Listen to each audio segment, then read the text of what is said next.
আবহাওয়ার বিশেষ বিজ্ঞপ্তি। বঙ্গোপসাগরে কোমেন নামে একটি ঘূর্ণিঝড়ের সৃষ্টি হয়েছে।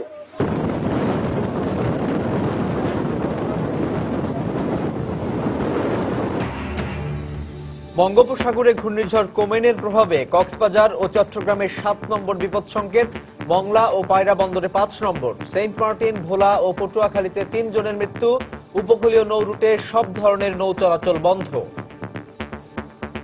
প্রশাসনের জরুরি বৈঠক, ঝড়টি দুর্বল হয়ে সন্ধ্যায় আঘাত হানার আশঙ্কা। সাইক্লোনটা যে অবস্থায় আছে, যেহেতু আর মুভমেন্ট নেই, সেই কারণে এই সাইক্লোনটা হয়তো সন্ধ্যার আগে উপকূল অতিক্রম করবে না। উপকূল অতিক্রম করার পরে সাইক্লোনটা নর্থ ওয়েস্টের দিকে মুভ করবে, ল্যান্ডের উপর দিয়ে, এবং ক্রমান্বয়ে বৃষ্টি হয়ে দুর্বল হয়ে যাবে। দেখছিলেন প্রধান শিরোনাম। দুপুরের সময় আপনাদের সঙ্গে আছি সাজিদ রাজু এবং আমি সজল দাস। এবার অন্যান্য শীর্ষ সংবাদ। রাজনৈতিক কর্মকাণ্ডের নামে সহিংসতায় জড়িতদের দৃষ্টান্তমূলক শাস্তি দেয়া হবে বললেন প্রধানমন্ত্রী। আর্থিক অনুদান দিলেন অবরোধে ক্ষতিগ্রস্তদের। 31 জুলাই কার্যকর হবে বাংলাদেশ ভারত ছিটমহল বিনিময়। বহু প্রতীক্ষিত সেই ক্ষণের অপেক্ষায় ছিটমহলগুলোতে এখন উৎসবের আমেজ, চলছে নানা প্রস্তুতি। বাঁচার স্বপ্ন ছেড়েই দিয়েছিলেন মিয়ানমার থেকে ফিরে আসা কয়েকজন। দুঃসহ জীবনের স্মৃতিচারণ।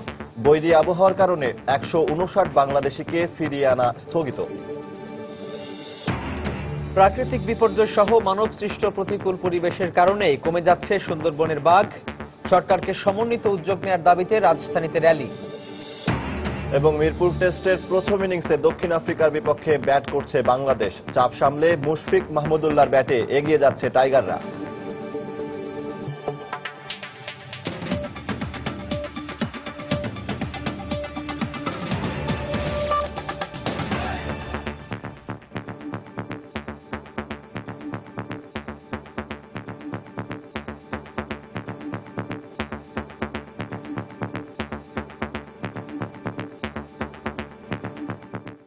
গভীর বঙ্গোপসাগরে সৃষ্ট ঘূর্ণিঝড় কোমেন ক্রমশ চট্টগ্রাম বন্দরের দিকে অগ্রসর হচ্ছে। চট্টগ্রাম ও কক্সবাজারে 7 নম্বর এবং মংলা ও পায়রা বন্দরে 5 নম্বর বিপদ সংকেত জারি করা হয়েছে। ঝড়ো হওয়ায় সেন্ট মার্টিন, ভোলা ও পটুয়াখালীতে 3 জন নিহত এবং আরও 2 জন আহত হওয়ার খবর পাওয়া গেছে। গাছপালা ও ঘরবাড়ির ব্যাপক ক্ষয়ক্ষতি হয়েছে। এছাড়া উপকূলীয় এলাকায় নৌ রুটে সব ধরনের নৌ চলাচল বন্ধের ঘোষণা দিয়েছে BIWTA।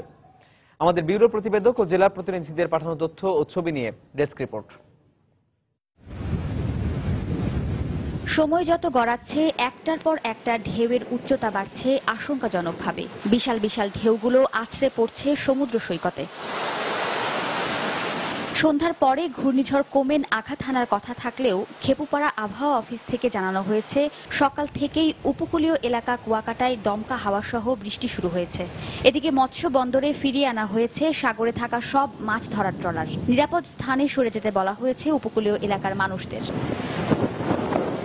এদিকে কোমেনের প্রভাবে কক্সবাজারের উপকূলীয় নিচু এলাকা পানির নিচে তলিয়ে গেছে। বুধবার রাতে জেলা প্রশাসনের নির্দেশের পর সকাল থেকে লোকজন স্থানীয় আশ্রয় কেন্দ্রে আশ্রয় নিচ্ছে। সেন্ট মার্টিনে গাছ চাপায় মারা গেছেন একজন। এছাড়া টেকনাফের সাবারাং, বাহারছড়া ও শাহপুরীর দ্বীপে ঘরবাড়ির ব্যাপক ক্ষতি হয়েছে। বন্ধ রয়েছে বিমান চলাচলও। পানি উঠতে ঘর বাড়ি তখন আর তাকে না পারি আশ্রয় কেন্দ্র গিয়ে জায়গা না পাই। মাইক দিয়ে পাবলিসিটি করছে, সব আমরা চলে যাচ্ছি। 10,000-এর অধিক লোক আশ্রয় নিয়েছে এবং এখনো সিগন্যাল এটা বহাল থাকায় এখনো লোকজন আসতেছে। ভোলার চরকুকরিমুকরি, মনপুরা, লালমোহনে এরই মধ্যে শুরু হয়েছে দমকা হাওয়া সহ থেমে থেমে বৃষ্টি। বেশ কিছু ঘরবাড়ি ও গাছপালার ক্ষয়ক্ষতি হওয়ার খবর পাওয়া গেছে। আবহাওয়া খারাপ হওয়ায় উপকূলীয় এলাকার বাসিন্দাদের সরে যেতে বারবার মাইকিং করা হচ্ছে।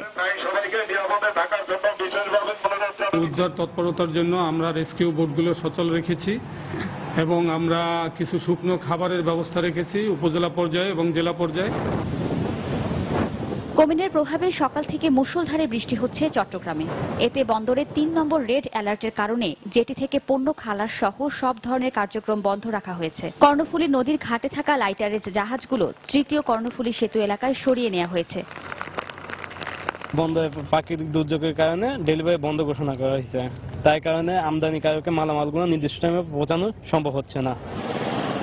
এছাড়া বিআইডব্লিউটি এর নির্দেশে বরিশাল, চাঁদপুর, মাদারীপুর সহ উপকূলীয় এলাকায় সব ধরনের নৌ চলাচল বন্ধ রাখা হয়েছে।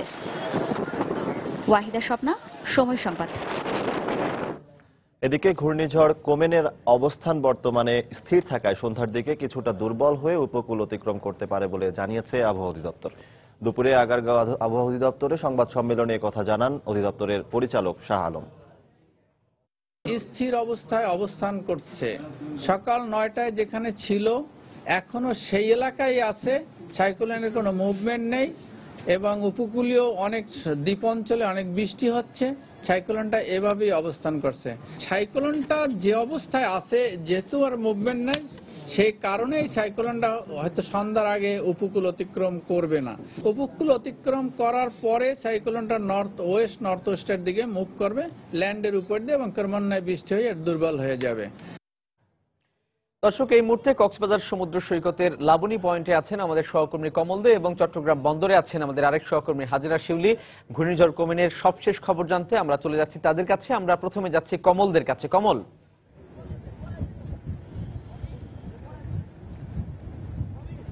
ধন্যবাদ রাজু। ঘূর্ণিঝড়ের এই প্রভাবে কিন্তু কক্সবাজার উপকূলীয় এলাকায় এখনো জোরো হাওয়া এবং দমকা বাতাস বয়ে যাচ্ছে। আপনি জানেন গতকাল রাত থেকেই এই দমকা বাতাস বইছে এবং এখনো তা চলছে, বরং সময় যত গড়াচ্ছে তত দমকা বাতাস ততই বাড়ছে। এক্ষেত্রে ভাটা চলে আসায় কিছুটা পানির জল উচ্ছ্বাসের আশঙ্কা কম থাকলেও কিন্তু বাতাসের পরিমাণ ক্রমশ বাড়ছে। আমরা দেখেছি দুপুর মূলত সকাল 11টার পর থেকে দমকা হাওয়া ব্যাপক আকার ধারণ করে এখনো সেই দমকা হাওয়া চলছে, যে কারণে কিন্তু কক্সবাজার যে দেশে যে পৃথিবীর যে সবচেয়ে বড় পর্যটন এলাকা সমুদ্র সৈকত, কক্সবাজার সমুদ্র সৈকত পুরোটাই পর্যটক শূন্য করে ফেলা হয়েছে। এছাড়া কক্সবাজারের যে উপকূলীয় এলাকা রয়েছে সেই এলাকাগুলো থেকে লোকজনকে সরিয়ে নেওয়া হচ্ছে, শিক্ষা প্রতিষ্ঠান বন্ধ রাখা হয়েছে, আশ্রয় কেন্দ্র খোলা হয়েছে এবং সে সাথে জেলা প্রশাসনের পক্ষ থেকে খোলা হয়েছে নিয়ন্ত্রণ কক্ষ। আমরা দেখেছি যে কক্সবাজার শহরের যেসব নিচু এলাকা রয়েছে সেখান থেকে লোকজনকে র্যাড রিসেন্ট এবং ফায়ার সার্ভিসের কর্মীরা সরিয়ে নিয়ে আশ্রয় কেন্দ্রে নিয়ে যাচ্ছে। আশ্রয় কেন্দ্রগুলো পরিপূর্ণ হয়ে পড়েছে। এছাড়া যারা আশ্রয় কেন্দ্রে স্থান পাচ্ছে না তারা বিভিন্ন মার্কেট এবং হোটেলের নিচে অবস্থান নিয়ে আছে। এক্ষেত্রে যেহেতু আবহাওয়া অফিস থেকে বলা হয়েছে জলোচ্ছ্বাস হতে পারে 2 থেকে 5 ফিট পর্যন্ত, সে কারণে কিন্তু এই যে নিচু এলাকাগুলো রয়েছে সেই নিচু এলাকাগুলি থেকে যে ইতিমধ্যে 1 থেকে 2 ফিট পানির নির্মাঞ্চল প্লাবিত হয়েছে। আপনি জানেন যে গত কয়েকদিন ধরেই বৃষ্টি হচ্ছে, তার সাথে এখন যুক্ত হয়েছে এই ঘূর্ণিঝড়। এর ফলে কিন্তু উপকূলীয় এলাকায় যে মারাত্মক পরিস্থিতি ধারণ করছে, বিশেষ করে জোরো হাওয়া এবং সে সাথে জলোচ্ছ্বাসের পানি বা জোয়ারের পানি ঢুকে যাওয়ায় কিন্তু তারা আর গৃহহীন হয়ে এখন আশ্রয় কেন্দ্রের দিকে ছুটছেন। এছাড়া আমরা বেশ কিছু আমরা কথা বলেছিলাম এই কক্সবাজার জেলা প্রশাসনের কর্মকর্তাদের সাথে, সে সাথে ফায়ার সার্ভিসের কর্মকর্তাদের সাথে। তারা আমাদেরকে নিশ্চিত করেছেন যাতে এই সময়ের মধ্যে কোনো রকম দুর্ঘটনা না ঘটে সেই অনুযায়ী তারা সব ধরনের ব্যবস্থা নিয়ে রেখেছেন। টুরিস্ট পুলিশের পক্ষ থেকে কিন্তু এই কক্সবাজার এলাকায় এবং লাইফ গার্ডের পক্ষ থেকে কিন্তু এই যে কক্সবাজার যে সৈকত এলাকায় কাউকে আসতে দেওয়া হচ্ছে না এবং যারা আসার চেষ্টা করছে তাদেরকে আবার ফিরিয়ে দেওয়া হচ্ছে। এক্ষেত্রে আপনি জানেন যে গত কয়েকদিন আগে মূলত গভীর বঙ্গোপসাগরে লঘুচাপটি সৃষ্টি হয়েছিল। এটি 2 দিন আগে নিম্নচাপে রূপান্তর হয় এবং গতকাল রাত 11টার দিকে এটি ঘূর্ণিঝড়ের রূপ নেয় এবং এই ঘূর্ণিঝড়ের রূপ নেওয়ার পর এর নাম দেওয়া হয়, এর নামকরণ করা হয়। এরপর পরে মূলত কোমেন নামকরণ করে, কোমেন অর্থাৎ থাইল্যান্ডের নাম দেওয়ার নামকরণ হয়েছে কোমেন। এবং এই ক্ষেত্রে আমরা যেটা জানতে পেরেছি এটি এখন কক্সবাজার উপকূল অতিক্রম করে চট্টগ্রামের দিকে এগিয়ে যাচ্ছে এবং চট্টগ্রামের হয়ে স্থলভাগ দিয়ে এটি কিছুক্ষণ সন্ধ্যা নাগাদ নোয়াখালী উপকূলীয় অর্থাৎ স্থলভাগ অতিক্রম করবে বলে আমাদেরকে জানিয়েছেন চট্টগ্রাম বিভাগীয় আবহাওয়া অফিসের উপপরিচালক সন্তোষ চন্দ্র মাতব্বর।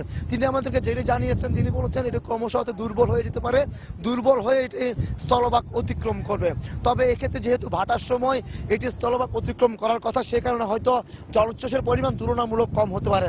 অন্যান্য ঘূর্ণিঝড়গুলিতে যেরকম জলোচ্ছ্বাস হয় অর্থাৎ জোয়ারের সময় হলে আমরা সকালে দেখেছি এই কক্সবাজার সৈকত এলাকায় যেটুকু জোয়ারের পানি ছিল, এখন যেহেতু ভাটা পড়ে আসছে সেখানে পানি কিছুটা কম। এক্ষেত্রে যদি ভাটার মধ্যে ঘূর্ণিঝড়টি অতিক্রম করে যায় তাহলে হয়তো কিছুটা যেহেতু ক্ষতি পরিমাণ কিছুটা কম হতে পারে। এখন পর্যন্ত এ ছিল কক্সবাজারের ঘূর্ণিঝড়ের সর্বশেষ খবর। এখন চট্টগ্রামের খবর জানার জন্য আমরা চলে যাচ্ছি বন্দরে অবস্থানরত সহকর্মী হাজেরা শিউলির কাছে। ধন্যবাদ কমল। আপনি যেটা বলছিলেন যে সন্ধ্যা নাগাদ কক্সবাজার হয়ে চট্টগ্রাম সমুদ্র বন্দর দিয়ে এই ঘূর্ণিঝড় কোমেন আঘাত হানতে পারে এবং গতকালই 7 নম্বর বিপদ সংকেত জারি করার পর চট্টগ্রাম বন্দর কর্তৃপক্ষ, জেলা প্রশাসন, সিটি কর্পোরেশন, ত্রাণ ও দুর্যোগ ব্যবস্থাপনা কর্তৃপক্ষ সব বিভিন্ন সরকারি সব দপ্তরই কিন্তু তাদের প্রস্তুতি নিয়েছে এই ঘূর্ণিঝড় মোকাবেলায় এবং ঘূর্ণিঝড়ের আঘাতে যাতে কোনো ধরনের জানমালের ক্ষয়ক্ষতি না হয় এবং প্রাণহানি না হয় এবং দেশে যে বৃহত্তম সমুদ্র বন্দর চট্টগ্রাম বন্দর, এই বন্দর দিয়ে দেশে সিংহভাগ পণ্য আমদানি রপ্তানি হয় এবং কোটি কোটি টাকার পণ্য এখানে কন্টেনার ভর্তি পণ্য আছে। তো সেই পণ্য সুরক্ষা, জাহাজী সুরক্ষা, জানমালের সুরক্ষা, সার্বিক সুরক্ষার স্বার্থেই গত রাতে জরুরি বৈঠক করে বন্দর কর্তৃপক্ষ সতর্কতার দ্বিতীয় সর্বোচ্চ ধাপ 3 নম্বর অ্যালার্ট জারি করে এবং 3টি কন্ট্রোল রুম গঠন করা হয়েছে এবং ইতিমধ্যে বন্দর কর্তৃপক্ষ সার্বিক প্রস্তুতিমূলক এবং সুরক্ষামূলক ব্যবস্থা গ্রহণ করেছে। এসবই আওতায় সকাল থেকে চট্টগ্রাম বন্দরে সব ধরনের পণ্য ওঠা নামার কার্যক্রম বন্ধ আছে। বিশেষ করে বন্দরের নিজস্ব ব্যবস্থাপনায় এবং তাদের যন্ত্রপাতি ব্যবহার করে যে পণ্য হ্যান্ডলিং করা হয় সেগুলো পুরোপুরি বন্ধ আছে। শুধু এক্সপোর্টের রপ্তানি পণ্য যেগুলো শিপমেন্ট হওয়ার কথা 2-1টি জাহাজে শুধু পণ্য বোঝাই করা হচ্ছে, তবে আমদানি পণ্যের ক্ষেত্রে সব ধরনের ডেলিভারি অপারেশন, ওঠানামা এবং সার্বিক অপারেশন বন্ধ। বন্দরের শেডগুলো সব বন্ধ এবং কোনো ট্রাকই কিন্তু বন্দরে আজকে ভেতরে ঢোকে নাই এবং বহির্নোঙর থেকে কোনো জাহাজ আজকে বন্দর প্রবেশ করেনি, বরং বহির্নোঙরে যেসব জাহাজ আছে প্রায় 70টির মতো জাহাজ আছে বহির্নোঙরে, সবগুলো জাহাজকে নিরাপদ অবস্থানে এবং ভালো করে রশি দিয়ে বেঁধে রাখার কথা নির্দেশনা দেওয়া হয়েছে এবং জাহাজগুলোর ইঞ্জিনও স্ট্যান্ড বাই রাখা হয়েছে যাতে ঘূর্ণিঝড় আঘাত হানলে বা সাথে সাথে জরুরি মুহূর্তে যারা জাহাজগুলো মুভ করে তাদের গভীর সমুদ্রে চলে যেতে পারে এবং বন্দরে যেসব জাহাজ আছে, রিলিফ জাহাজ, সার্ভে জাহাজ, জরিপ জাহাজ, সবগুলি জাহাজই বন্দর কর্তৃপক্ষ তাদের সুরক্ষার জন্য সেগুলোকে স্ট্যান্ড বাই রেখেছে, ইঞ্জিন এবং নিরাপদ অবস্থানে রাখা হয়েছে এবং যেসব লাইটের জাহাজে বহির্নোঙরে পণ্য খালাস করে থাকে এবং কর্ণফুলী নদীর বেসরকারি ঘাটে পণ্য খালাস করে থাকে, সবগুলি জাহাজই উজানে বিশেষ করে 3য় কর্ণফুলী সেতু এলাকায় সেগুলো নিরাপদ অবস্থানে সরে যেতে বলা হয়েছে। এর বাইরে জেলা প্রশাসন কিন্তু তাদের দুর্যোগ ব্যবস্থাপনার সব ধরনের কার্যক্রমে নিয়েছে। আজকেও জরুরি বৈঠক করা হয়েছে জেলা প্রশাসক সব সরকারি দপ্তরের কর্মকর্তাদেরকে নিয়ে, civil fire service, civil surgeon office এবং সবগুলো অফিসের সাথে বৈঠক করে তাদের সব ধরনের প্রস্তুতি নেওয়া হয়েছে এবং চট্টগ্রামের যে 5টি উপজেলা আছে যেগুলো উপকূলবর্তী, আনোয়ারা, বাঁশখালী, সীতাকুণ্ড, মিরসরাই, সন্দ্বীপ, সেই উপজেলার দুর্গত উপকূলবর্তী প্রায় 60,000 মানুষকে 260টির মতো আশ্রয়কেন্দ্রে অলরেডি আনা হয়েছে। তো এছাড়া দুর্যোগ পরবর্তী করণীয় নির্ধারণ সব ধরনের প্রস্তুতি নিয়ে রেখেছে প্রশাসনের পক্ষ থেকে। তো বলা যায় যে এখন পর্যন্ত সার্বিক পরিস্থিতি ভালো, তবে নিম্নাঞ্চল প্লাবিত হয়েছে এবং সব ধরনের প্রস্তুতি নিয়েছে জেলা প্রশাসন। তো রাজু, এই ছিল আমার কাছে চট্টগ্রামে ঘূর্ণিঝড় কোমেন মোকাবেলায় প্রস্তুতি সর্বশেষ তথ্য। আর সহকর্মী হাজেরা শিউলি তিনি চট্টগ্রাম বন্দর থেকে আমাদের সঙ্গে যোগ দিয়েছিলেন এবং অন্যদিকে কক্সবাজার সমুদ্র সৈকতের লাবণী পয়েন্ট থেকে আমাদের সঙ্গে যোগ দিয়েছিলেন আরেক সহকর্মী কমল দে। আমরা জানছিলাম ঘূর্ণিঝড় কোমেনের খবর। দর্শক, এদিকে বৈরী আবহাওয়ার কারণে কাওড়াকান্দি শিমুলিয়া নৌ রুটে লঞ্চ ও স্পিডবোট চলাচল বন্ধ করে দিয়েছে ঘাট কর্তৃপক্ষ। সকাল থেকে নদী উত্তাল হওয়ায় দুর্ঘটনায় এড়াতে নিষেধাজ্ঞা জারি করা হয়েছে। এতে চরম দুর্ভোগে পড়েছে সাধারণ মানুষ। বেলা বাড়ার সঙ্গে সঙ্গে ঢাকামুখী যানবাহন ও যাত্রীদের চাপ বাড়তে শুরু করে কাওড়াকান্দি ঘাটে। এ সময় দীর্ঘক্ষণ অপেক্ষা করেও লঞ্চ না পেয়ে ফিরে গেছেন অনেকেই। তবে অনেককেই ফেরিতে পদ্মা পাড়ি দিতে দেখা গেছে। তবে উত্তাল স্রোত থাকায় ফেরি চলাচলও ব্যাহত হচ্ছে। এদিকে আবহাওয়া স্বাভাবিক না হওয়া পর্যন্ত এই নৌ রুটে চলাচল বন্ধ রাখা হবে বলে জানিয়েছেন ঘাট কর্তৃপক্ষ। লঞ্চ ঘাট আসছে, শুনলাম যে লঞ্চ নাই, তখন বিকল্প ব্যবস্থা ফেরি, এই ফেরিতে যাতায়াত করার জন্য আমি ফেরিতে উঠছি। রাত 7টা বাজে আইছি, ঘাটে এই পর্যন্ত বসে আছি। ঠিক আছে, কখন যে ফেরি পাবো, কখন যে নিশ্চিত, এটা কোনো নিশ্চিত নেই। লঞ্চ এবং সিবোট চলাচল বন্ধ রয়েছে এবং আমাদের ফেরি গুলা স্বাভাবিকভাবে চলছে, তবে স্রোত বেশি হলে অনেক সময় ডাম ফেরিগুলো চলাচলের সময় একটু বেশি নেয়। বিএনপি জামায়াতের ধ্বংসাত্মক কর্মসূচির কথা উল্লেখ করে প্রধানমন্ত্রী শেখ হাসিনা বলেছেন, জনগণের আর কোনো ক্ষতি বরদাস্ত করা হবে না। নাশকতায় নিহতদের পরিবার, আহত এবং ক্ষতিগ্রস্তদের আর্থিক অনুদান প্রদান অনুষ্ঠানে প্রধানমন্ত্রী আরও বলেন, রাজনৈতিক কর্মসূচির নামে যারা দেশজুড়ে নাশকতা চালিয়েছে তাদের কঠোর শাস্তি দেয়া হবে। বছরের শুরুতে সরকার বিরোধী আন্দোলনে দেশ জুড়ে চালানো হয় ব্যাপক নাশকতা। পেট্রোল বোমায় পুড়ে মারা যান শতাধিক মানুষ, আহত হন আরো অনেকে, পুড়িয়ে দেয়া হয় শত শত যানবাহন। পরে এসব নাশকতার ঘটনায় ক্ষতিগ্রস্ত মানুষদের পাশে দাঁড়ানোর উদ্যোগ নেয় সরকার। এরই ধারাবাহিকতায় চতুর্থবারের মতো 215 জনকে ক্ষতিপূরণের চেক তুলে দিলেন প্রধানমন্ত্রী শেখ হাসিনা। জঙ্গিবাদী কর্মকাণ্ড, সন্ত্রাসী কর্মকাণ্ড অনুদানের অর্থ তুলে দিয়ে প্রধানমন্ত্রী বলেন, ক্ষতিগ্রস্তদের পাশে থাকবেন তিনি এবং তার সরকার। স্পষ্ট জানিয়ে দেন, নাশকতাকারীদের কোনো ছাড় দেওয়া হবে না। যারা এভাবে ক্ষতি করেছে তাদের শাস্তি অবশ্যই ইনশাল্লাহ আমরা করব, তাদেরকে রেহাই পাবে না। তাদের বিরুদ্ধে আমরা আইনানুগ ব্যবস্থা ইতিমধ্যে নিতে শুরু করেছে, আমরা তা নেব এবং তাদের শাস্তি, কারণ দৃষ্টান্তমূলক শাস্তি যদি না দেওয়া হয় তাহলে ভবিষ্যতে এই ধরনের কর্মকাণ্ড করবার সাহস পাবে। কাজে ভবিষ্যতের জন্য মানুষকে এইভাবে ক্ষতিগ্রস্ত করবার সাহস না পায় সেই ধরনের শাস্তি ব্যবস্থা ইনশাল্লাহ করতে হবে এবং তা করব এবং আপনাদের সহযোগিতা কামনা করি। প্রধানমন্ত্রী বলেন, বিএনপি জামাতের অবরোধ নাশকতার ঘটনায় দেশের সাময়িক ক্ষতি হয়েছে, কিন্তু তারা দেশকে ধ্বংস করতে পারেনি। যে ক্ষতি আপনাদের হয়েছে সে ক্ষতি পূরণ করা এটা সম্ভব নয়। তারপরেও আমাদের সবসময় একটা চেষ্টা রয়েছে জনগণের পাশে দাঁড়ানো, কারণ ব্যক্তি স্বার্থ চরিতার্থ করতে যে মানুষের এত বড় ক্ষতি কখনো কেউ করতে পারে এটা কল্পনা করাও যায় না। স্বাধীন দেশে স্বাধীনভাবে মানুষ চলাফেরা করবে, নিজের জীবনকে উন্নত করবে, এটাই তো মানুষের কামনা। আর সেখানে যদি এইভাবে মানুষের ক্ষতি করা হয় সেটা আমরা কখনো বরদাস্ত করব না। নাশকতায় নিহতের পরিবার এবং ক্ষতিগ্রস্ত মোট 994 জনকে এ পর্যন্ত 4 দফায় 33 কোটি টাকারও বেশি অনুদান দেয়া হলো সরকারের পক্ষ থেকে। জনগণকে পুড়িয়ে মারা। শাহ আলী জয়, সময় সংবাদ, ঢাকা। জনগণকে ধ্বংস করা। দুপুরের সময় আরো থাকছে। নতুন অর্থ বছরের প্রথম মুদ্রানীতি ঘোষণা।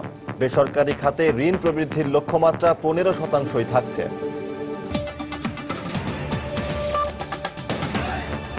শুরু হয়েছে ক্ষণ গণনা। 31 জুলাই শুক্রবার ঘড়ির কাঁটা রাত 12টা পার হওয়ার সঙ্গে সঙ্গে কার্যকর হবে ছিটমহল বিনিময়। মানুষের জীবনযাত্রার পাশাপাশি বদলে যাবে বাংলাদেশ ও ভারতের মানচিত্র।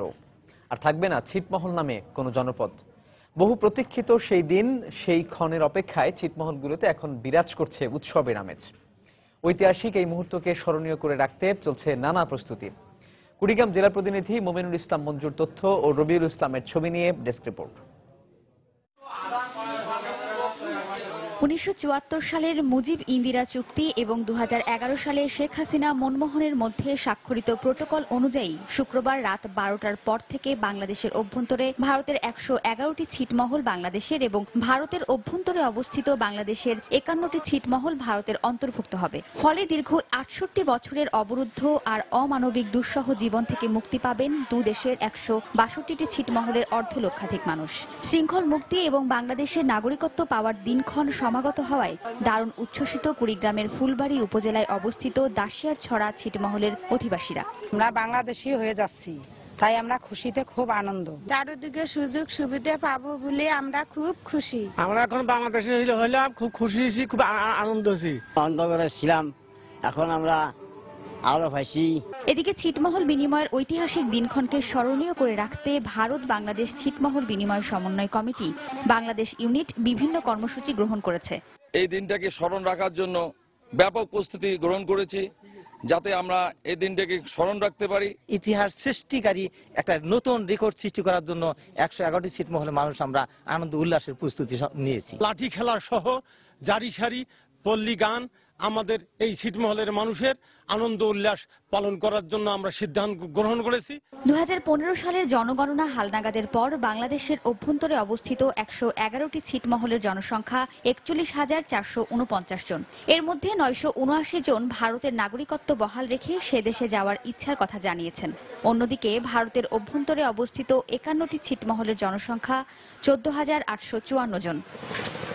সময় সংবাদ, কুড়িগ্রাম। দর্শক, এই মুহূর্তে কুড়িগ্রামের দাসিয়াছড়া ছিটমহলে আছেন আমাদের রিপোর্টার তাফসির বাবু। সেখানকার সবশেষ পরিস্থিতি জানতে আমরা এখন সরাসরি চলে যাচ্ছি তার কাছে। তাফসির,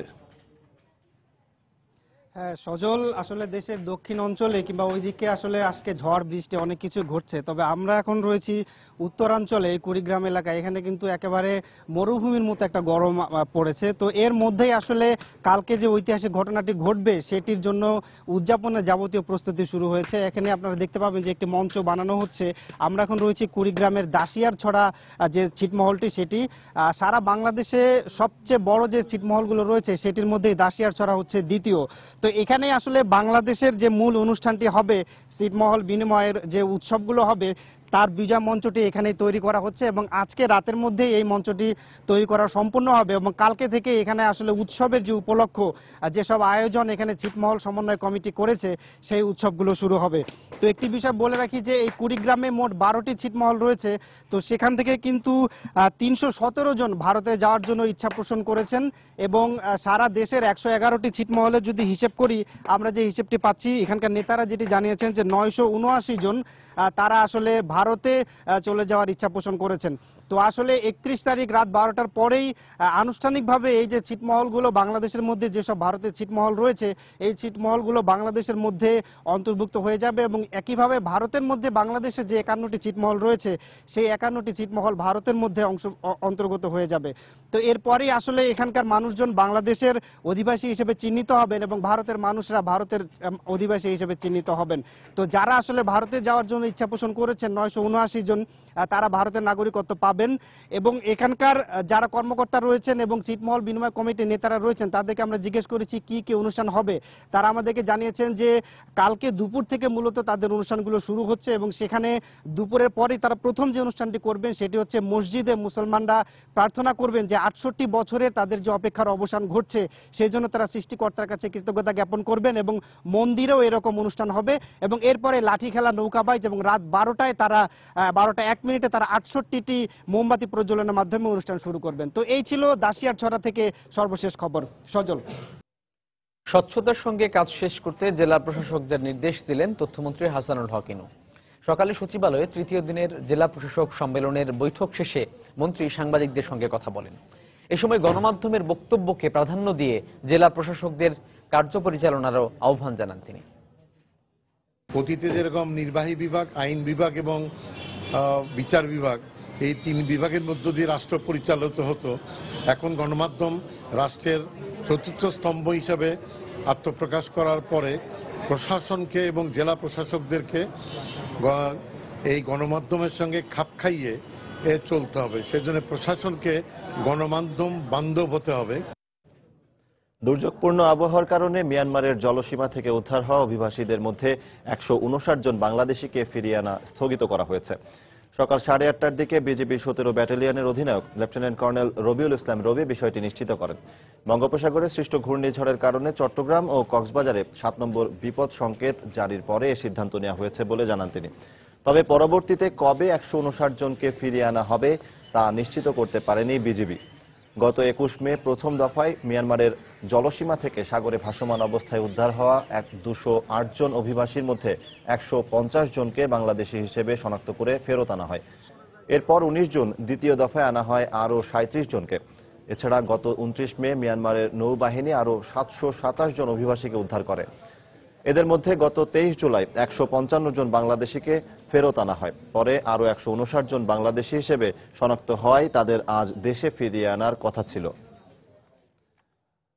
এক একজনের বর্ণনা যেন সাক্ষাৎ মৃত্যুর মুখ থেকে ফিরে আসার গল্প। শুধু কি খাবারের কষ্ট আর শারীরিক নির্যাতন, অনেককে অর্ধমৃত অবস্থায় ফেলে দেওয়া হয়েছে সাগরে। চোখের সামনে এমন মৃত্যু দেখে ছেড়েই দিয়েছিলেন বাঁচার স্বপ্ন। ভাগ্য সহায় তাই ফিরেছেন বাড়িতে। আন্তর্জাতিক অভিবাসন সংস্থার মাধ্যমে মিয়ানমার থেকে ফিরে আসা কয়েকজন বাংলাদেশি জানিয়েছেন সেসব কথা। নারায়ণগঞ্জ প্রতিনিধি শরীফউদ্দিন সবুজকে সঙ্গে নিয়ে আরো জানাচ্ছেন শাফিন জাহিদ।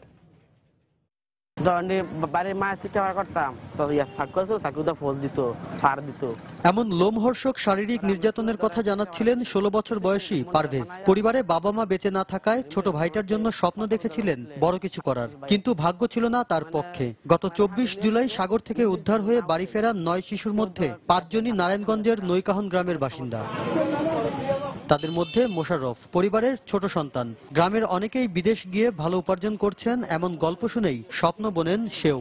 কিন্তু নিশ্চিত মৃত্যুর মুখ থেকে যেন ফিরে এসেছেন নতুন জীবনে। ভাত দিত অল্প কাটা, পানি চাইলে পানি দিত না, খুঁজলে মার দিত, ভয়ে কিছু চাইতাম না। তবে মার খেয়েছি, অনেক মার খেয়েছি। মনে হইতো যে শিব থেকে ফাল দিয়া আত্মহত্যা করি।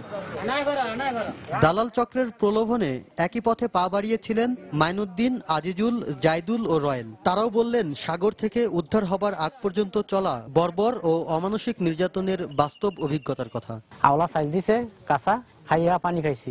সকালে 4 কাপে 1 কাপ পানি দিছে, আর সন্ধ্যার সময় 4 কাপে 1 কাপ পানি দিছে। একজনের কাছে ফোন দিলাম, তো তোরা তো সবাই গেলি গা, আমরা তো একা রয়ে গেলাম। তবে বললো, দোস্ত শিবে আইস না, শিবে খুব কষ্ট। ওর কথা মানলাম না, আমরা দালালের ফার্মে পুরা করে চলে গেছি। যারা ফিরে এসেছেন তাদের জন্য কাজের ব্যবস্থা করে অন্যদেরকে যেন সচেতন করা যায় সে বিষয়ে পদক্ষেপের কথা বললেন স্থানীয় সংসদ সদস্য। তাদেরকে কিভাবে কর্মসংস্থানের জোগাড় করে দেওয়া যায় সেই ব্যবস্থা আমরা অলরেডি হাতে নিয়েছি। অবৈধভাবে মালয়েশিয়া যাবার পথে মিয়ানমার সমুদ্র উপকূল থেকে যে 155 জনকে উদ্ধার করা হয়েছে তার মধ্যে 40 জনই নারায়ণগঞ্জের। শুধু শারীরিকভাবে নয়, মানসিকভাবেও যেন বিপর্যস্ত হয়ে পড়েছেন সবাই। আমি এখন স্বপ্ন দেখি ওরা মারতেছে, আমার তো খুব খারাপ লাগে। সমুদ্রপথে অবৈধভাবে মালয়েশিয়া আর থাইল্যান্ডে যাওয়া এই গ্রামের 7 জনের চোখে মুখে যে বিষণ্ণতার ছাপ তা হয়তো কিছুদিনের মধ্যেই মুছে যাবে, কিন্তু তাদের ভাগ্য কতদিনে মুছবে তা হয়তো জানেন না কেউ। তারপরও তাদের চাওয়া দেশের আর কেউ যেন ভুল করেও ভুল পথে পা না বাড়ান। নারায়ণগঞ্জের 2500 থানার নৈকাহন গ্রাম থেকে শাফিন জাহিদ, সময় সংবাদ। কর্মসংস্থান সৃষ্টির মূল লক্ষ্য রেখে নমনীয়, বিনিয়োগ বান্ধব ও সংযত মুদ্রানীতি ঘোষণা করেছে বাংলাদেশ ব্যাংক। এতে সরকারি খাতে ঋণের প্রবৃদ্ধি ধরা হয়েছে 23.7%, আর বেসরকারি খাতে ঋণ প্রবাহ স্থির করা হয়েছে 15%। সকালে বাংলাদেশ ব্যাংক কার্যালয়ে এই মুদ্রানীতি ঘোষণা করেন কেন্দ্রীয় ব্যাংকের গভর্নর ডক্টর আতিউর রহমান। গেল অর্থবছর বেসরকারি খাতে ঋণের প্রবৃদ্ধি 15.5% নির্ধারণ করা হলেও রাজনৈতিক অস্থিরতা, অবকাঠামো সুবিধার অভাব এবং বিশ্ব প্রবৃদ্ধিতে মন্দার কারণে অর্জন সম্ভব হয়েছে 13.6%। তবে 2015-16 অর্থবছরের প্রথমার্ধের মুদ্রানীতিতে বেসরকারি খাতে ঋণ প্রবৃদ্ধি ধরা হয়েছে 15%, আর সরকারি খাতে এই প্রবৃদ্ধি ধরা হয়েছে 23.7%। পর্যায়ে মূল্যস্ফীতি রাখতে চাই, যেটা মডারেট ইনফ্লেশন, যেটা আমাদের উদ্যোক্তাদেরকেও কোনো ক্ষতিগ্রস্ত না করে অথচ আমাদের ভোক্তাদের সুবিধা দেয়, সেরকম একটি জায়গায় আমরা নিয়ে যেতে চাচ্ছি, যেটা আমাদের মতো দেশের জন্য 5 থেকে 6% মাঝে ঘোরপাক খালে সবচেয়ে ভালো। সেটা লক্ষ্য রেখে আমরা মুদ্রানীতি দিচ্ছি এবং সেই জায়গায় পৌঁছবো আমরা বলে আশা করছি। এ সময় তিনি বলেন, মূল্যস্ফীতির নিয়ন্ত্রণ সম্ভব হলেও রাজনৈতিক অস্থিরতায় বিনিয়োগের নেতিবাচক প্রভাব পড়ায় সম্ভব হয়নি উচ্চতর প্রবৃদ্ধি অর্জন। আর অভ্যন্তরীণ ঋণের যোগান এবং কাঙ্ক্ষিত প্রবৃদ্ধির লক্ষ্যমাত্রা অর্জনের জন্য ভৌত অবকাঠামো উন্নয়ন জরুরি বলে মনে করেন তিনি। প্রকৃত প্রবৃদ্ধি 2015 অর্থ বছরের বাজেট ঘোষণার লক্ষ্যমাত্রার নিচে দাঁড়ালেও আগের অর্থ বছরের 6.06% চেয়ে অনেকটা উচ্চতর। আমরা প্রক্ষেপণ করেছিলাম যে এই প্রবৃদ্ধির হার 6.5 থেকে 6.8% থাকবে এবং এটা তার মধ্যে আছে। এটা পরিষ্কার যে রাজনৈতিক অস্থিরতাজনিত বিঘ্ন না থাকলে প্রবৃদ্ধির হার আরো উচ্চতর হতো। আর্থিক অনিয়মের ব্যাপারে বাংলাদেশ ব্যাংক সতর্ক অবস্থানে থাকবে বলেও জানান তিনি। এছাড়া ঋণের সুদ হার ভবিষ্যতে আরো কমে আসবে বলে আশা প্রকাশ করেন তিনি। মুদ্রানীতিতে আগামী 6 মাসের জন্য রিজার্ভ প্রবৃদ্ধি ধরা হয়েছে 16%। সানবির রূপল, সময় সংবাদ, ঢাকা। বাংলাদেশের গর্বের প্রতীক হলেও আশঙ্কাজনক হারে কমে যাচ্ছে সুন্দরবনের বাঘের সংখ্যা। প্রাকৃতিক বিপর্যয় ছাড়াও মানবসৃষ্ট প্রতিকূল পরিবেশকেই দায়ী করছেন বাঘ রক্ষায় কাজ করছে এমন বিভিন্ন সংগঠনের সদস্যরা। সকালে রাজধানীতে আয়োজিত সমাবেশ এবং র্যালিতে সুন্দরবন ও বাঘ রক্ষার দাবি জানিয়ে সরকারকে সমন্বিত উদ্যোগ নেওয়ার আহ্বান জানায় বিভিন্ন সংগঠন। 2010 সালে ওয়াইল্ড লাইফ ট্রাস্ট এবং বন বিভাগের জরিপে বাঘের বিচরণ পর্যবেক্ষণে খোঁজ মেলে 400 থেকে 450টি বাঘের। কিন্তু ম্যানগ্রোভ এই বনাঞ্চলে বাঘের সঠিক তথ্য জানতে ক্যামেরা পদ্ধতিতে বাঘ গণনা শুরু হয় সর্বশেষ 2013 সালে। মধ্যবিরতি দিয়ে 2014 সালের নভেম্বরে আবারও শুরু হয় জরিপ। গত মার্চ মাসে শেষ হওয়া জরিপে দেখা যায় সুন্দরবনে বাঘের সংখ্যা নেমে এসেছে 106। এতে বিপন্ন এই প্রাণীকে নির্বিচারে হত্যা, খাবার সংকট এবং প্রজনন পরিবেশ না থাকা ছাড়াও বিভিন্ন কারণকে দায়ী করা হয়। বৃহস্পতিবার বন এবং বাঘ রক্ষায় রাজধানীতে শোভা পায় রঙিন রঙিন ব্যানার আর প্লেকার্ড। আয়োজন করা হয় র্যালির, এতে অংশ নেয় বিভিন্ন স্কুলের শিক্ষার্থীরা। শুনছি যে পরমাণু বিদ্যুৎ কেন্দ্র হবে, তো এর কারণে আমরা বুঝতে পারছি যে সুন্দরবনের বিভিন্ন ক্ষতি হবে। যেহেতু আমাদের দেশটা ওই দিক থেকে বাঘের দিক থেকেই বিখ্যাত, সেক্ষেত্রে তো উচিত যে এটা আমাদের এক ধরনের সম্পদ, সেই সম্পদটাকে রক্ষা করা। বাঘ রক্ষা হলেই বাঁচবে সুন্দরবন। আমাদের হরিণ শিকার বন্ধ করতে হবে, বাঘের খাবার যেন শর্ট না পড়ে, বাঘ শিকারটা বন্ধ করতে হবে। তেলবাহী জাহাজ, ট্যাঙ্কার যেগুলো আছে সেগুলা সুন্দরবনের ভেতর দিয়ে চলাচল বন্ধ করে দিতে হবে। বেলুন উড়িয়ে দিবসটির বিভিন্ন কার্যক্রম উদ্বোধন করেন বন ও পরিবেশ মন্ত্রী। তিনি জানান সরকারের উদ্যোগের কথা। বন জঙ্গলে যতটুকু আছে তার চেয়ে বেশি আছে খাঁচায়, এই 13-14টা দেশে। পৃথিবীর নিয়ম চলতেছে। তবে সরকারের উদ্যোগের পাশাপাশি সুন্দরবন এবং বাঘ রক্ষায় সাধারণ মানুষের সচেতনতাও প্রয়োজন বলে মনে করেন সংশ্লিষ্টরা। সিলিয়া সুলতানা, সময় সংবাদ, ঢাকা। শুধু মোবাইল সংযোগই নয়, অচিরেই দেশের প্রান্তিক পর্যায়েও ইন্টারনেট সেবা সম্প্রসারিত করতে সরকার কাজ করছে বলে জানিয়েছেন প্রধানমন্ত্রীর তথ্য ও প্রযুক্তি বিষয়ক উপদেষ্টা সজীব ওয়াজেদ জয়। বৃহস্পতিবার সকালে ডাক ও টেলিযোগাযোগ মন্ত্রণালয়ের কার্যক্রম পরিদর্শন করে তিনি এই অঙ্গীকার করেন। এই সময় তিনি মন্ত্রণালয়ের সভাকক্ষে ঊর্ধ্বতন কর্মকর্তাদের সাথে মতবিনিময়ে অংশ নেন। সজীব ওয়াজেদ জয় বলেছেন, দেশের প্রান্তিক মানুষদের আধুনিক জীবন মানে উন্নীত করতে তথ্য প্রযুক্তির আওতায় নিয়ে আসার কোনো বিকল্প নেই, আর সেজন্য টেলিযোগাযোগ সেবার পরিধি প্রত্যন্ত গ্রামাঞ্চলেও ছড়িয়ে দেওয়া হচ্ছে। এছাড়া আগামীতে অবৈধ ভিওআইপি ব্যবসা বন্ধ করতে সংশ্লিষ্ট সকলের সহযোগিতাও চেয়েছেন সজীব ওয়াজেদ জয়। যে সেবা দেব মানুষের কাছে, সে সেবাটির রাস্তা হচ্ছে যোগাযোগ, টেলিযোগাযোগ। এখানে আমাদের উদ্দেশ্য দেশের মানুষের কাছে সেবা পৌঁছিয়ে দেওয়ার, দেশের মানুষের টেলিযোগাযোগ সুবিধা, তার খরচ কমানো, কভারেজ বাড়ানো, যাতে প্রতিটি মানুষ, এখন আমরা যেহেতু মোবাইল সেক্টরে, টেলিফোন সেক্টরে আমরা প্রায় 100% কভারেজে পৌঁছে গেছি, এখন আমি ইন্টারনেটের ক্ষেত্রেও সেই কাজটি করতে চাই। এই অবৈধ ভিওআইপি ব্যবসা আমরা অনেকটা বন্ধ করতে সক্ষম হয়েছি, তবে আমার উদ্দেশ্য এটা সম্পূর্ণ বন্ধ করা।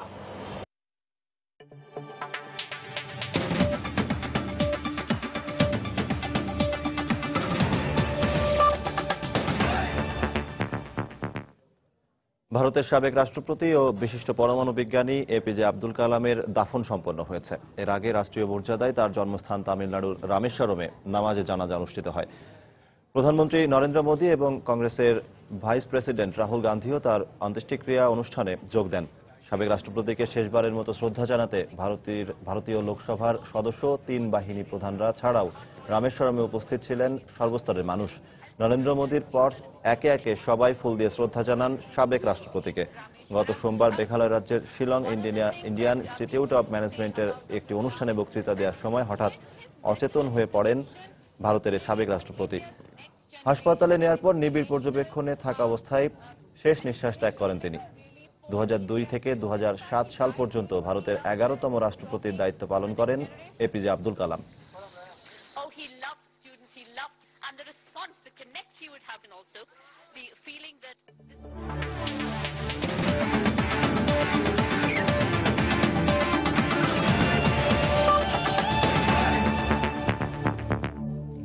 বাংলাদেশ দক্ষিণ আফ্রিকার টেস্ট সিরিজের খবর। মিরপুরে সিরিজের দ্বিতীয় ও শেষ টেস্টে চাপ সামলে আবারও ভালো অবস্থানে আছে বাংলাদেশ। শেষ খবর পাওয়া পর্যন্ত স্বাগতিকদের সংগ্রহ 3 উইকেটে 154 রান।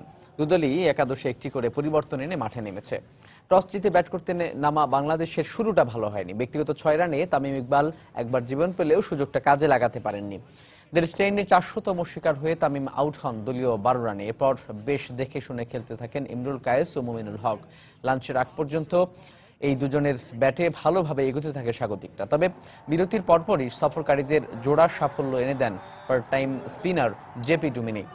প্রথমে মুমিনুলকে আউট করে দ্বিতীয় উইকেটে বাংলাদেশের 69 রানের জুটি ভাঙেন তিনি। ভালো খেলতে থাকা ইমরুল কায়েসও 30 রান করে মুমিনুলের পথ ধরেন। এরপর টাইগারদের ইনিংস মেরামতের দায়িত্ব তুলে নেন 2 অভিজ্ঞ ব্যাটসম্যান মুশফিক ও মাহমুদুল্লাহ। অধিনায়ককে সঙ্গে নিয়ে চতুর্থ উইকেটে বড় জুটির ইঙ্গিত দিচ্ছেন টাইগারদের বিশ্বকাপ নায়ক মাহমুদুল্লাহ। দর্শক, এই মুহূর্তে মিরপুর শেরে বাংলা জাতীয় স্টেডিয়ামে আছেন আমাদের রিপোর্টার মাহমুদ রাকিব। সেখানকার সবশেষ খবর জানতে আমরা সরাসরি চলে যাচ্ছি তার কাছে। রাকিব,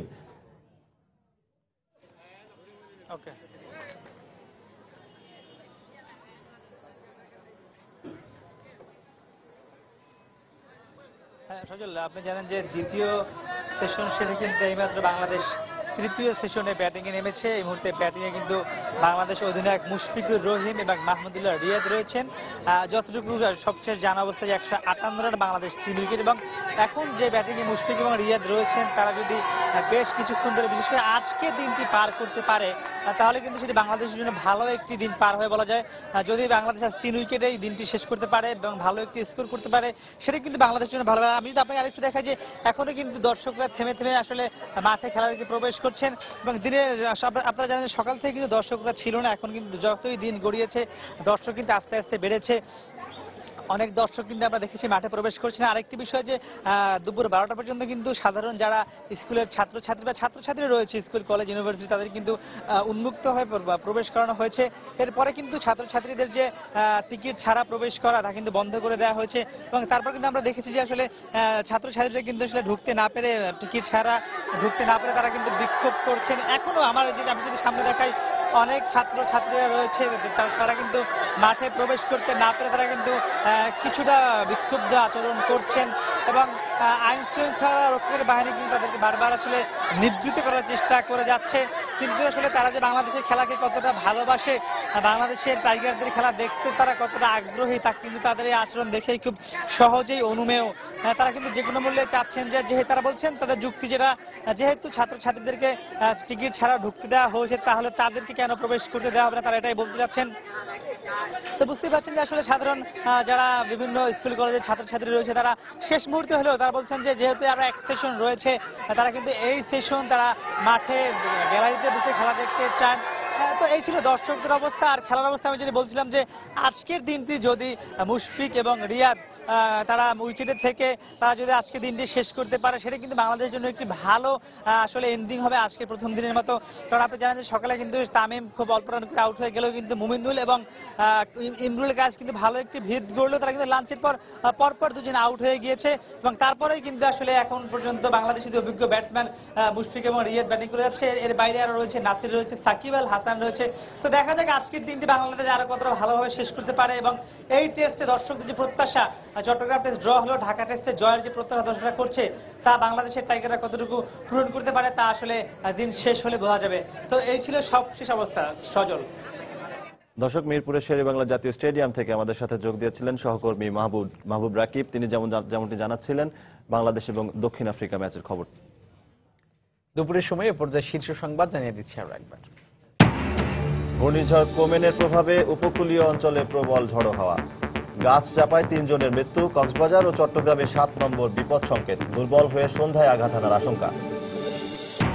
রাজনৈতিক কর্মকাণ্ডের নামে সহিংসতায় জড়িতদের দৃষ্টান্তমূলক শাস্তি দেওয়া হবে বললেন প্রধানমন্ত্রী। আর্থিক অনুদান দিলেন অবরোধে ক্ষতিগ্রস্তদের। 31 জুলাই কার্যকর হবে বাংলাদেশ ভারত ছিটমহল বিনিময়। বহু প্রতীক্ষিত সেই ক্ষণের অপেক্ষায় ছিটমহলগুলোতে এখন উৎসবের আমেজ, চলছে নানা প্রস্তুতি। বাঁচার স্বপ্ন ছেড়ে দিয়েছিলেন মিয়ানমার থেকে ফিরে আসা কয়েকজন। দুঃসহ জীবনের স্মৃতিচারণ, বৈরী আবহাওয়ার কারণে 159 বাংলাদেশিকে ফিরিয়ে আনা স্থগিত। এবং মিরপুর টেস্টের প্রথম ইনিংসে দক্ষিণ আফ্রিকার বিপক্ষে ব্যাট করছে বাংলাদেশ। চাপ সামলে মুশফিক মাহমুদুল্লাহর ব্যাটে এগিয়ে যাচ্ছে টাইগাররা। দর্শক, এ ছিল আমাদের দুপুরের সময়। যে কোনো খবর পেতে ভিজিট করুন সময়নিউজ.tv। আর সঙ্গে থাকুন সময়।